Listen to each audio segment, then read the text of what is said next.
Hi friends, நான் உங்கள் Ilanthamizhan. Long distance love நம்ம எல்லாருக்கும் தெரிஞ்ச ஒன்று. நம்ம காதலுக்கு அவள் முகம் தேவையில்லை, அவள் குரல் போதும். சில நேரம் ஒரு சாப்பிட்டியா அப்படின்னு கேட்ட மெசேஜ் தான் நம்ம நாளை முழுமையாக்கும். அவள் மைல் தூரத்தில், ஆனால் என் மனசுக்கு அடுத்த குட்டி தெருதான். ஃபோன் கால் முடிஞ்சாலும் அவன் நினைவு தானாக ரிங்டோன் மாதிரி என் தலையில் ஓடி கொடுக்கும். இரவு 2 மணிக்கு ஆன்லைனில் ஒழிச்சு காதல். ஆஃப்லைனில் இருக்கிறத தாங்கிறதுக்கே எவ்வளோ மனசுன்னு தெரியுமா? நான் அவளுக்காக டிஸ்டன்ஸ் எரிக்க ட்ரெயின் பாதை உண்டு, ஃப்ளைட் வழி உண்டு.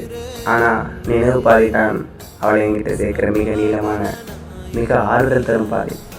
ஒரு நாள் போர்டிங் கேட்டில் அவள் நிற்கிற நாளுக்காக நான் இன்னும் காத்துட்டு இருக்கேன். லாங் டிஸ்டன்ஸ்லன்னா கண்ணால் காண முடியாது, ஆனால் மனசு கொண்டு மட்டும் உணர முடியுற சிறந்த காதல். நீங்கள் கூட தூரத்தில் யாரையோ யாருக்காகவோ காத்திருக்கீங்கன்னா கமெண்ட்டில் சொல்லுங்கள்.